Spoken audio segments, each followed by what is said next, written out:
Hi, நாம இப்போ single candle sticks pattern எப்படி ஃபங்க்ஷன்ஸ் ஆகுது, என்னென்ன கேண்டில்ஸ்லாம் இருக்கு அப்படின்றத பார்க்கலாம்.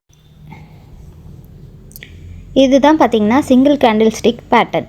இதில் என்னென்ன இருக்கும், ஓப்பன் ப்ரைஸ் இருக்கும், க்ளோஸ் ப்ரைஸ் இருக்கும், ஹை இருக்கும், லோ இருக்கும். இப்போ இந்த கேண்டில் ஏன் க்ரீன் கேண்டிலாக உருவாயிருக்கு அப்படின்னு பார்த்தீங்கன்னா, ஓப்பன் ப்ரைஸ்லேருந்து பையர்ஸ் தங்களோட ப்ரைஸோட விலையை அடித்து மேலே ஏற்றிருக்காங்க. அதனால் இது க்ரீன் கேண்டிலாக நமக்கு விசிபிள் ஆகுது. அதே இதை பார்த்திங்கன்னா செல்லர் கேண்டில். இது என்ன ஆயிருக்கு, ஓப்பன் ப்ரைஸ்லேருந்து செல்லர்ஸ் தங்களோட ப்ரைஸை அடித்து இறக்கியிருக்காங்க. அதனால் ஓப்பன் ப்ரைஸை விட க்ளோஸ் ப்ரைஸ் கீழே க்ளோஸ் ஆகிருக்கு. அதனால் இந்த கேண்டில் ரெட் கலர் கேண்டிலாக நமக்கு டிஸ்பிளே ஆகுது. நெக்ஸ்ட் பார்த்திங்கன்னா இந்த கேண்டில்ஸ் தான் சிங்கிள் கேண்டில் ஸ்டிக்ஸ் பேட்டர்ன். இதில் பார்த்திங்கன்னா marubozu, hammer, inverter hammer, spin top, doji, dragonfly, bullish candlesticks pattern.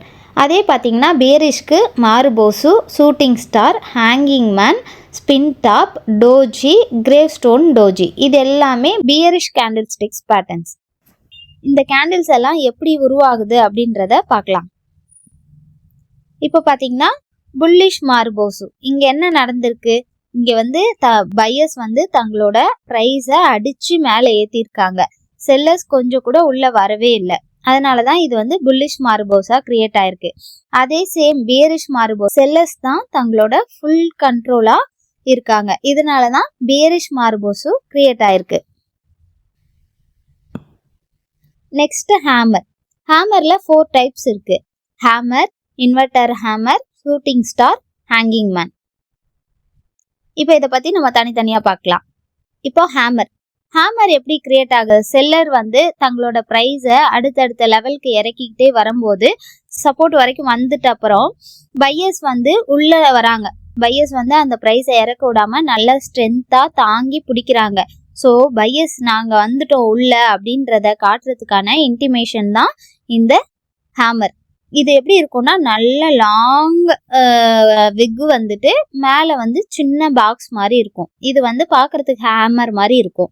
அதனாலதான் இது ஹேமர் கேண்டில் ஸ்டிக்ஸ்.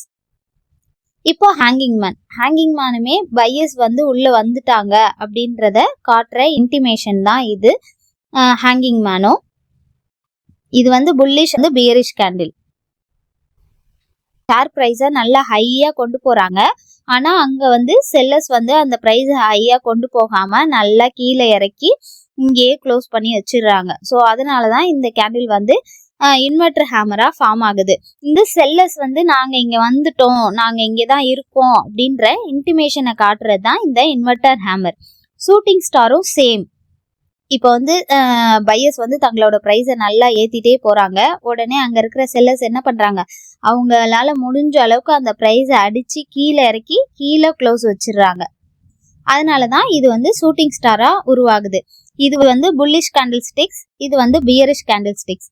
எதனால இது கிரீன் கலர்ல ஃபார்ம் ஆயிருக்கு, இது ரெட் கலர்ல ஃபார்ம் ஆயிருக்கு அப்படின்னு பாத்தீங்கன்னா, இது ஓப்பன் பிரைஸ்க்கு மேலேயே அவங்களோட கண்ட்ரோல், இதுக்கு மேல அவங்களால கண்ட்ரோல் பண்ண முடியல. இது ஓப்பன் பிரைஸ்க்கு மேல க்ளோஸ் ஆயிருக்கனால இது கிரீன் கலர்லயும், இது ஓப்பன் பிரைஸ்க்கு கீழே வந்துருச்சு. ஸோ இங்க நல்லா செல்லர்ஸ் நாங்க அவங்களோட டாமினேஷன் ஆரம்பிச்சுட்டாங்க அப்படின்ற இன்டிமேஷனை காட்டுற கேண்டில் தான் இது. அதனாலதான் இது ஓப்பன் பிரைஸ்ல இருந்து கீழே க்ளோஸ் ஆயிருக்கு. அதனாலதான் இது ரெட் கலர்ல உங்களுக்கு வியூ ஆகுது. Next spin top. இப்ப இந்த ஸ்பின் டாப் பாத்தீங்கன்னா ரெண்டு பக்கமுமே, இங்க இருந்து பாத்தீங்கன்னா பையரும், இங்க இருந்து பாத்தீங்கன்னா செல்லரும் என்ன பண்றாங்க, சேம் ப்ரெஷர்ல இருக்காங்க. இதுக்கப்புறம் மார்க்கெட் எந்த சைடு போகுது, இதுக்கப்புறம் மார்க்கெட் யார் வேணாலும் கையில எடுப்பாங்க. ஒன்னு பையர்ஸ் எடுப்பாங்க, இல்ல செல்லர்ஸ் எடுப்பாங்க. கேண்டில பொறுத்த வரைக்கும் ஓப்பன் பிரைஸ்ல இருந்து க்ளோஸ் பிரைஸ் அதிகமா இருக்கு. இது புல்லிஷ் ஸ்பின் டாப்பா ஃபார்ம் ஆயிருக்கு. ஸோ நெக்ஸ்ட் பையர்ஸ் வரதுக்கான வாய்ப்பு இதுல அதிகம். இங்க பாத்தீங்கன்னா பியரிஷ் ஸ்பின் டாப். இதுல என்ன பண்ணிருக்காங்க, இதுவுமே சேம் பையர் சைடும் நல்ல ப்ரெஷர் இருக்கு, செல்லர் சைடும் சேம் ப்ரெஷர் இருக்கு. பட் இது ஓப்பன் பிரைஸ்ல இருந்து கீழே க்ளோஸ் ஆயிருக்கனால இது ரெட் கலர் ஸ்பின் டாப்பா நமக்கு ஃபார்ம் ஆகுது. இதுக்கப்புறம் யார் வராங்க அப்படின்றத பொறுத்து தான் மார்க்கெட் அடுத்து மேலே போகுமா இல்லை கீழே போகுமா அப்படின்றத சொல்ல முடியும்.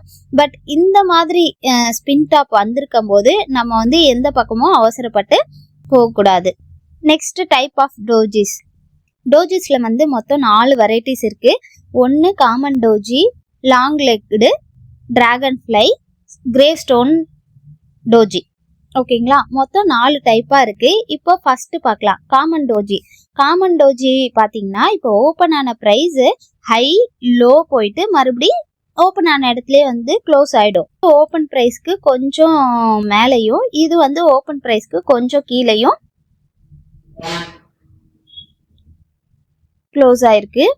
அதனால தான் இது வந்து இப்படி நல்ல லாங் லெக்டு ப்ளஸ் நடுவில் வந்து சின்ன கோடு மாதிரி இருக்கும். இது வந்து காமன் டோஜி. ஓகேங்களா, நெக்ஸ்ட் லாங் லெக்டு டோஜி. என்னன்னா இந்த ப்ரைஸோட விலைய வந்து அதாவது இந்த ப்ரைஸோட விலைய பையரும் நல்லா ஏற்றிருக்காங்க, அதே சமயம் செல்லரும் நல்லா இறக்கியிருக்காங்க. இடையில 2 பேருக்குமே இல்லாம நார்மலா வந்து அந்த ப்ரைஸோட லெவல் வந்து க்ளோஸ் ஆயிருக்கு. இதனாலதான் இதை வந்து லாங் லெக்டு டோஜி அப்படின்னு சொல்றோம். இது புல்லிஷ், இது பியரிஷ் கேண்டில். நெக்ஸ்ட் பாத்தீங்கன்னா இது வந்து இந்த டிராகன் ஃப்ளை டோஜி ரெண்டுமே வந்து பையர்ஸ் வந்து நாங்க உள்ள இருக்கோம், எங்க கண்ட்ரோலுக்கு நாங்க எடுக்க போறோம் அப்படின்றத காட்டுற இன்டிமேஷன் தான் இந்த டிராகன் ஃப்ளை டோஜி. இப்போ கிரேவ் ஸ்டோன் டோஜி இது பாத்தீங்கன்னா செல்லர்ஸ் வந்து இங்க நல்லா கண்ட்ரோல்ல எடுத்திருக்காங்க அப்படின்றத இன்டிமேட் பண்றது தான் இந்த கிரேவ் ஸ்டோன் டோஜி. இதுக்கப்புறம் என்ன ஃபங்க்ஷன் நடக்குது அப்படின்றத நம்ம கண்டிப்பா செக் பண்ணிட்டு தான் நெக்ஸ்ட் மூவே பண்ணணும். இப்போ ஓரளவுக்கு உங்களுக்கு இந்த கேண்டில் ஸ்டிக்ஸை பத்தி நல்ல கிளியரன்ஸ் வந்திருக்கும்னு நினைக்கிறேன். இன்கேஸ் ஏதாவது டவுட் இருந்தா நீங்க கமெண்ட் பண்ணுங்க, நான் எக்ஸ்பிளைன் பண்றேன். தேங்க்யூ. தேங்க்யூ.